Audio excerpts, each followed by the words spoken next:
열왕기하 18장 1절에서 6절의 말씀 우리 다 같이 함께 합독하도록 합니다. 이스라엘의 왕 엘라의 아들 호세아 제3년에 유다 왕 아하스의 아들 히스기야가 왕이 되니 그가 왕이 될 때에 나이가 25세라. 예루살렘에서 29년간 다스리니라.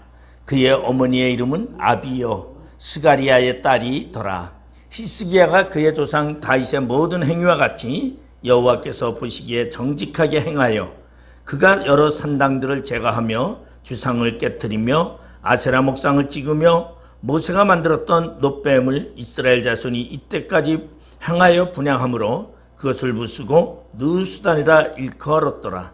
히스기야가 이스라엘 하나님 여호와를 의지하였는데 그의 전후 유다 여러 왕 중에 그러한 자가 없었으니 곧 그가 여호와께 연합하여 그에게서 떠나지 아니하고 여호와께서 모세에게 명령하신 계명을 지켰더라. 아멘. 오늘 우리 열왕기하 18장 1절에서 6절의 말씀은 우리 히스기야 왕이 종교개혁으로 바로 놋뱀을 부순 사건이라고 그렇게 말할 수 있습니다. 이 히스기야 왕이 모세가 과거에 출애굽하기 전에 출애굽을 할 때에 광야에서 불뱀 사건으로 인했던 그 사건 속에서 유물같이 아껴오던 그 놋뱀을 부순 그러한 사건, 이것이 바로 느후수단이라고 하면서 종교개혁의 한 일원으로 말해주고 있습니다. 체코 출신의 유대인 작가 프란츠 카프라라는 사람이 있습니다. 그런데 그가 쓴 소설 중에 변신이라는 소설이 하나 있는데 그 소설의 내용을 보면 참 의미가 깊은 내용을 담고 있습니다. 그 소설 속의 주인공은 그레고르 잠자라는 말 그대로 평범한 영업사원이었습니다. 그런데 그는 진실하고 성실한 그런 사람이었고, 그리고 가족의 생계를 책임지면서 살아가는 그러한 사람이었습니다. 아버지 어머니는 직업이 없었고, 그리고 그에게는 여동생이 하나 있었는데 여동생을 음악 공부를 시키기 위해서 무던히 노력도 하면서 막중한 책임감을 가지고 가정에 헌신하면서 살아왔습니다. 그런데 그가 어느 날 잠을 자고 이제 회사에 출장을 가기 위해서 가는 어느 날 그는 아침에 자신의 몸이 괴물로 벌레로 번해 있는 그런 자신을 발견하게 됩니다. 그래서 너무나 깜짝 놀라가지고 그는 침상에 누워서 그냥 더 잠을 자려고 해도 잠은 오지 않고 생각을 잠기게 됩니다. 그러면서 내가 지금까지 살아왔던 내 생애는 무엇인가? 그저 부모님이 사업에 실패하고 그리고 거액의 빚을 져가지고 그래서 그것을 갚기 위해서 내가 일을 그만둘 수 없었고, 그리고 또한 동생을 뒷바라지를 내가 하면서 그에게 돈을 대줬고, 그리고 그는 지금까지 부지런히 아침 일찍 일어날 때마다 그는 늦게 일어나게 되면 가족들이 방문을 열고 들어와 그를 깨우고는 했습니다.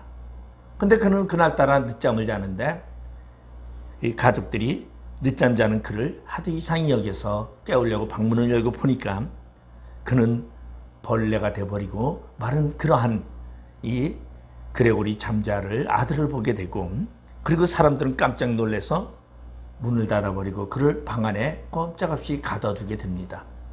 그때 그의 여동생은 그래도 자신에게 지금까지 헌신적으로 해왔던 그 오빠를 위하여 먹을 것을 갖다 주고 그리고 방 안 청소도 해주고 그러면서 지내지만 얼마 지나니까 오빠의 방에 청소하는 것도 안 하게 되고, 그리고 점점 멀리하게 되고 결국은 방 안에 가둬두고만 있게 됩니다.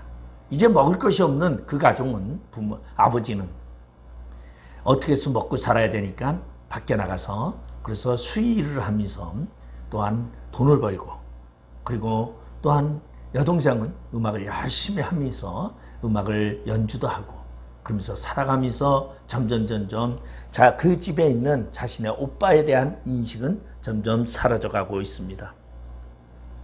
그리고 그들은 가족이 살기 위해서 어떻게 하면 안 되겠다. 그래도 방을 하나는 하숙을 쳐야 되겠다. 그래서 방을 또 엄마는 방을 깨끗하게 치워서 하수구 치면서 거기 있는 짐들을 다 바로 그레고리가 있는 그 방에라 갖다 놓습니다. 그레고리가 있는 그 방은 창고같이 되었고 청소도 하지 아니하고, 그리고 그는 침상에 침대에 누워서 벌레로 대접받지 못하는 그러한 자가 되고 말았습니다. 여동생도 이제는 오빠를 더럽게 여깁니다. 그러던 어느 날 이 여동생이 음악을 열심히 해서 그래서 연주회를 한다라는 그러한 이야기가 됐고, 그리고 이 오빠는 여동생의 연주하는 그 소리를 듣고 싶어서 벌레된 몸으로 그는 동생의 연주하는 곳을 찾아가게 됩니다. 그런데 많은 사람들은 그를 받아들이지 아니하고 흉측한 괴물이 왔다고 그를 쫓아냅니다. 그때에 여동생도 다시는 오빠의 방에 다가오지도 않고 오빠라는 인식을 잊어버리면서 아버지에게 이렇게 말합니다. 아버지, 이제 저 오빠를 이제 더 이상 우리가 생각하면 안 되겠습니다. 그가 죽을 수 있게 해야 되겠습니까? 그렇게까지 이야기를 하게 됩니다. 그리고 아버지는 그 아들의 그러한 난동 피웠다고 거기에라 그 아들의 벌레에라 사과를 던집니다.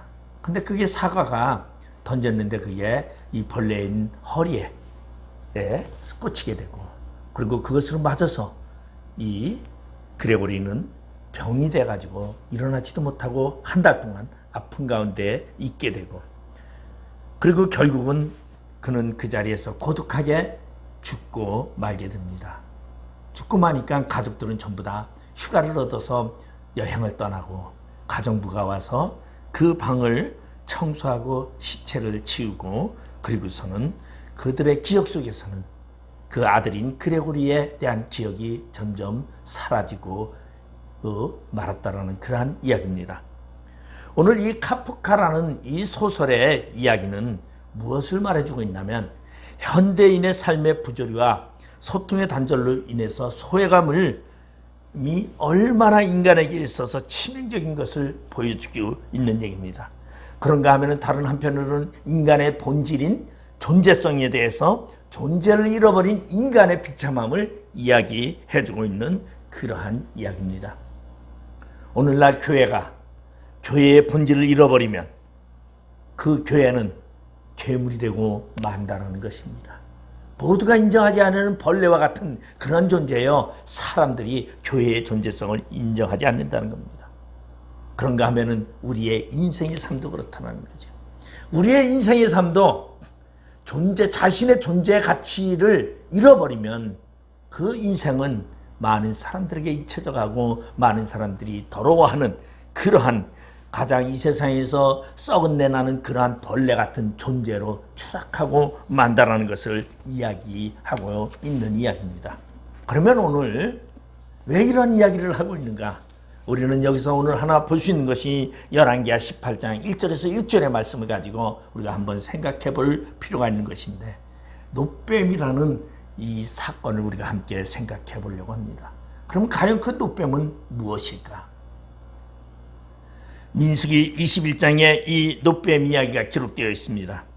출애굽을 해서 강약길을 지나가면서 가나안을 향해 가던 이스라엘 백성들이 그냥 호르산을 출발하여 그리고서는 그들이 가나안을 향해 가는데, 그들이 가는 길이 아라바 강야를 거쳐가면서 그들은 힘들고 어려운 길을 걷게 됩니다. 강야에 힘든 그 길을 걸어가던 그들은 이제 불평을 하기 시작을 합니다. 왜 우리가 이렇게 힘든 길을 걸어가야만 하는가? 먹을 것을 먹을 수 없고 마실 물도 없고 매일 아침 하나님이 주시는 만나만 매일 먹고 걸어가는 우리의 인생을 보니까 이제 만나도 실증이 나고 지겨웠습니다. 이제 새로운 삶의 꿈을 바라보면서 그들은 지겨운 그 길보다는 이제 우리에게 행복을 주기를 바라는 그러한 생각 속에서 그들은 원망하기 시작을 합니다. 그리고 하나님을 향해서 불평합니다. 그때 하나님은 이스라엘 백성들이 불평하는 그 모습을 바라보면서 그들을 안 되겠다고 하나님은 그들에게 불뱀을 보냅니다. 광야에 있던 불뱀은 그 이스라엘 백성들의 진지에 들어와 이스라엘 백성들을 물기 시작을 합니다. 그리고 이스라엘 백성들이 다 불뱀에 물린 사람들은 다 죽어가고 있었습니다. 그제서야 이스라엘 백성들은 자신들이 회개하고 불뱀을 떠나게 해주고 그것을 살려달라고 아우성을 치고 기도를 하게 됩니다. 그때 하나님께서는 모세에게 명령을 합니다. 모세야, 롯으로 불뱀의 형상을 만들어서 장대 위에 달고 그리고 그것을 높이 들어서 이스라엘 백성들이 불뱀에 물린 사람들이 그것을 쳐다보면 그들이 살아나리라고 이야기를 하게 합니다. 놀라운 것은 불뱀에 물린 그들이 죽어가는 그들이 불뱀을 쳐다보는 것은 자기 의지로도 쳐다볼 수 있지만 자기 의지가 없는 사람들은 주변의 가족들에 의해서 주변에 있는 사람들에 의해서 불뱀을 쳐다보게끔 인도를 받습니다. 어쨌든 간 인도함을 받아서 주변에 영향을 가지고 쳐다보아도 낳게 되고 자기 의지를 가지고 그 노뱀을 쳐다보아도 다 불뱀에 물렸던 사람들은 다 살아나게 된다는 것입니다. 이제 그들은 그 모세 지팡이의 노뱀이 그들에게는 엄청난 사건이요, 그들에게 엄청난 기적을 일으킨 그러한 지팡이였습니다. 그 지팡이는 다른 지팡이가 아니라 신유의 지팡이입니다. 그 지팡이는 이제 우리들의 모든 것을 해결해 줄 수 있는 그러한 소원의 요술방망이와 같은 그러한 의미를 지녔다라고도 말할 수 있었습니다. 그리고 그 노뱀 지팡이가 수백 년이 흘려서 오늘 남유다의 히스기야 왕 때까지 내려왔습니다. 그때까지 이스라엘 백성들은 그 노뱀의 지팡이를 그들은 소중한 유물로 보았고 그들은 그것을 섬기며 그들은 뱀을 그 노뱀이 있는 그 지팡이를 바라보면서 그것을 행하여 분향하였다고 합니다. 결국은 그러한 모습을 본 이 히스기야는 이것은 안 되겠다 생각하고 그는 수백 년 동안 내려왔던 그 귀한 보물을 그는 가차없이 부숴버립니다. 그러고서는 그 부숴버리고 이것은 단지 누수단, 노조각일 뿐이라고 이야기를 합니다. 그럼 왜 모세의 그 유물을 히스기야는 부셨을까요? 오늘날 많은 사람들이 이러한 이야기를 종종 합니다. 어느 사람이 달을 가리키면서 손가락으로 달을 가리키면서 저 보름달이 밝지하고 가리킵니다. 그러면 많은 사람들은 그 손가락 끝을 가리키는 그 달을 보는 것이 아니라 손가락을 보는 경우가 많이 있다는 것입니다. 다시 말해서 이 노뱀은 하나님을 가리키기 위한 하나의 표시였습니다. 의미였습니다. 그런데 많은 사람들은 하나님을 발견하기보다는 이 노뱀을 보는 데 치중했습니다. 이 노뱀이 능력이 있어서 이 노뱀 지팡이가 신유의 역사를 일으킨 것이 어떠한 자기만의 능력을 가지고 있는 것이 아니라 하나님의 존재성을 가리키고 하나님의 능력을 나타내기 위한 의미로 가리키는 표현인데 많은 사람들은 도리어 그 노뱀을 숭상하고 그 노뱀이 자신들에게 치유함을 줬다라고 착각하고 있다는 것입니다. 그래서 결국은 이스라엘 백성들은 수백 년이 지나온 거의 1000년이 다가오는 이때까지 그 노뱀을 신처럼 숭상하게 되고 그리고 자신의 병들을 고쳐주는 그러한 노뱀인 것처럼 숭배하고 있었더라는 것입니다. 우리 역사를 봐도 고대로부터 뱀은 숭배하는 것이 굉장히 많습니다. 이집트도 보면은 그들의 우상 가운데는 뱀입니다. 그래서 그들의 보면은 영화를 봐도 코브라가 이렇게 서 있는 것을 머리에 쓰고 있습니다. 그리고 뱀은 치료의 신으로 과거서부터 숭상받고 내려왔습니다. 그래서 우리가 잘 알고 있는 세계보건기구인 WHO의 공식 기장에도 보면은 지팡이에 나선형으로 둘둘 감은 뱀이 그려져 있습니다. 우리 잘 알고 있는 구급차에도 보면은 구급차에 전부 다 이 구급차 표시가 뭘로 되어 있습니까? 지팡이와 그리고 둘둘 감아놓은 뱀의 모양입니다. 이 뱀이 휘감고 있는 이 지팡이를 우리는 피오스라고 말합니다. 아스클레피오스라는 이 지팡이는 다시 말해서 그리스 신화에 나오는 그러한 의학의 신입니다. 그래서 이 아스클레피우스라는 사람이 지팡이를 가지고 다녔다라는 데 유래가 됩니다. 그리고 이것은 우리 일곱 교회에 봐도 신전 가운데 그들이 뱀을 숭상하면서 그들이 치유함을, 마음의 치유함, 육신의 치유함을 나타내는 것을 종종 보고 있습니다. 그래서 뱀은 의학의 상징이 되었고, 그리고 많은 사람들은 그 뱀을 숭상하고 뱀을 통해서 치유함을 받으려고 합니다. 우리나라 대한의사협회로도 뱀이 그려져 있습니다. 그러면 이 뱀, 이것은 바로 모든 사람들의, 이스라엘 사람들의 욕망이었더라는 것입니다. 그들의 욕망은 하나님을 바라보는데 장애가 되고 있었더라는 것입니다. 그들은 하나님을 발견하지 못하고 그들은 모세의 지팡이 속에 달려있는 놋뱀을 바라보면서, 놋뱀을 쳐다보면서 그 놋뱀이 자신의 문제를 해결하는 줄을 알고 있었다는 것입니다. 그래서 그들은 지금까지 수백 년을 걸어 내려오면서, 그들은 수백 년을 지나오면서 놋뱀을 숭상했습니다. 그래서 오늘 본문 4절에 보니까 모세가 만들었던 놋뱀을 이스라엘 자손이 이때까지 향하여 분향함으로 그랬어요. 분향하였다는 거죠. 그럼 놋뱀은 무엇입니까? 죽어가는 사람을 살렸던 그 놋뱀 지팡이는 지금도 효과를 나타내서, 지금도 능력을 나타내서 모든 우리의 질병을 해결해 줄 것이라고 그들은 착각하고 있었다는 것입니다. 그러면 왜 놋뱀을 그들은 착각하고 그들을 바라보고 있었을까요? 인간의 내면에는 무엇이 있냐면 욕망이 있습니다. 인간의 내면에 있는 그 욕망은 그 자신의 욕망을 절대 없이 아니하지 아니고 그 욕망 상태에서 자신의 문제를 해결하고자 하는 것이 인간의 본성이라는 것입니다. 여러분, 우리는 종종 하나님을 섬기면서, 하나님을 의지하면서 이렇게 우리는 말합니다. 여러분, 하나님을 섬기며 여러분 하나님을 의지하고자 한다면 자기를 버리십시오. 자기 자신을 버리십시오. 자기를 다 부인하고 하나님을 섬기라고 말합니다.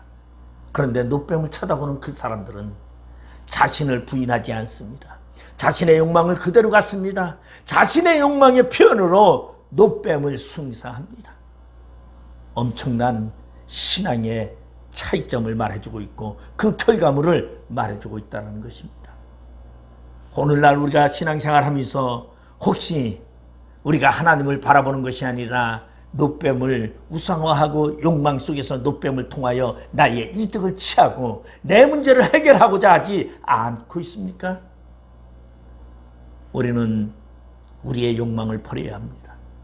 놋뱀이 이 욕망의 사건을 우리는 가감없이 부셔버려야 합니다. 그래서 히스기야는 그 놋뱀을 가차없이 부셔버렸습니다. 그것을 부순 것은 이걸 부수면서 놋 조각에 지나지 않는다라고 말했습니다. 이 놋뱀이 능력을 일으킨 것이 아니라 바로 이 놋뱀은 하나님의 표현의 한 방법일 뿐 아무것도 아니라는 것을 말해주고 있습니다. 그런데 어리석은 그 이스라엘 백성들은 그것이 마치 하나님인 것 양 그것을 섬기던 것이죠. 그러니까 히스기야는 그것을 가감없이 부셔버렸고 놋 조각일 뿐이라는 것입니다. 여러분, 이스라엘 백성들에게 놋뱀은 세상의 욕망의 상징이었습니다. 하나님 말씀 따르기보다는 놋뱀을 섬기면서 자신들이 고통 없이, 그리고 질병이 사라지고 평안이 찾아오고, 그리고 자신들의 소원이 이루어지기를 바라서 그들은 하나님의 성전에 들어가서 말씀을 상고하기보다는 모세의 지팡이에 달려있는 그 놋뱀을 쳐다보면서 그들은 마음의 소원을 그곳에 빌었더라는 것입니다. 혹시 오늘 우리는 그러한 신앙을 갖고 있지는 않은지 우리 자신을 한번 살펴봐야 합니다. 내 안에 욕망이 있다면, 내 안에 진짜 갖고 싶어하는 그러한 소망이 있다면 가감없이 우리는 부셔버려야 합니다. 내 안에 놋뱀을 부셔버리고, 내 안에 우상을 부셔버리고, 내 안에 욕망을 부숴버리고 우리는 무엇을 해야 되느냐? 하나님의 말씀을 찾는 자가 되어야 됩니다. 여러분, 하나님의 말씀은 무엇입니까? 하나님의 말씀은요, 생명이 있고 그 말씀 속에서는 모든 것을 해결하게 합니다. 우리들을 인도합니다. 하나님의 나라로 이끌어가기도 하고 이 땅에 살아가는 삶 속에 하나님의 말씀으로 지혜롭게 하기도 합니다. 그런데 그 하나님의 말씀은 우리가 자신을 부인할 때에 받아들일 수 있다는 것입니다. 그 하나님의 말씀은 우리가 나의 욕망을 벗어버릴 때에 가능하다는 것입니다.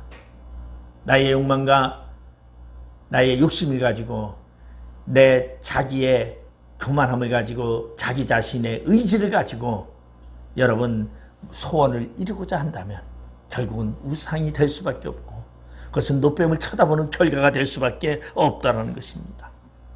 여러분, 노뱀은 우리가 신앙생활하는 데 있어서 하나님을 바라보지 못하게 하는 가로막는 장애물입니다.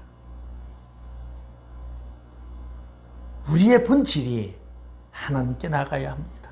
그리고 하나님이 우리의 본질이 되어 우리가 하나님의 백성다워야 합니다. 그런데 우리가 노뱀으로 변화된다면 껍데기밖에 남지 않은 신앙인이요, 하나님의 순수한 거룩한 백성이 아니라 욕망으로 가득 뒤덮인 괴물과 같은 존재로 전락해버리고 만다라는 것입니다. 여러분, 혹시 우리는 그 욕심의 껍데기가 무엇입니까? 내 안에 어떤 것이었습니까? 재물입니까? 아니면 출세를 위한 성공의 목적이었습니까? 아니면 건강입니까? 아니면 내가 무엇인가 바라고 있는 소원의 그러한 결과물을 향해서 달려가는 욕망입니까? 여러분, 그것은 본질이 아닙니다. 우리의 본질은 바로 말씀이요 하나님이다라는 것입니다. 그래서 그 껍질 때문에, 우리의 욕망 때문에, 우리의 소원 때문에, 우리의 재물 때문에, 출세 때문에 하나님을 바라보지 못하고 있지는 않습니까? 이스라엘 백성들은 그 노뱀 때문에 하나님을 바라보지 못했습니다. 아까도 제가 말씀드렸지만 손가락이 가르치는 달을 본 것이 아니라 손가락을 바라보면서 그들은 그 손가락의 능력을 읽힌 줄 알았습니다. 하나님의 의미를 가리키는 그 노뱀은 하나님을 가리키는 것이요, 하나님의 본질을 의미한 것입니다. 그런데 많은 사람들은 하나님을 발견하기보다는 그 노뱀을 쳐다봤을 때 나았다라는 그 능력을 바라보면서 오늘날 착각하고 살아가는 사람이 너무나 많습니다. 오늘날 교회도 그렇습니다. 여러분, 교회도 교회 성장이 중요합니다. 그러나 그거보다 더 중요한 것은 교회의 본질을 잃어버리면 안 된다는 것입니다. 여러분, 본질은 무엇입니까? 오늘 교회의 본질은 그리스도라는 것입니다. 교회는 그리스도의 몸이요 그리스도라고, 우리는 그리스도의 지체라는 것을 우리는 분명히 알아야 합니다. 그래서 우리는 교회의 머리가 되시는 예수 그리스도를 우리는 따라 그 예수 그리스도 안에서 우리의 삶을 살아가야 합니다. 오늘 우리 안에 있는 노뱀, 우리 안에 있는 우상, 우리 안에 있는 욕망을 다 제거하고 하나님을 바라보는 그 시선을 가지고 오늘도 승리하며 나가는 귀한 자 되시기를 주님의 이름으로 축원드리겠습니다. 기도하시겠습니다. 아버지 하나님, 은혜를 감사드립니다. 이 세상 살아가면서 진정으로 하나님을 바라보며 하나님을 의식하며 살아가는 것이 아니라 나의 욕망과 나의 소원하는 것들을 위하여 그것을 목표로 바라보고 살아가고 있지는 않은지 우리 자신을 돌아보게 하여 주시옵소서. 내 안에 있는 노뱀을 제거하고 내 안에 있는 우상을 제거하고 오직 하나님의 온전히 서는 하나님의 거룩한 백성 되게 하여 주시옵소서. 예수님의 이름으로 기도드리옵나이다. 아멘.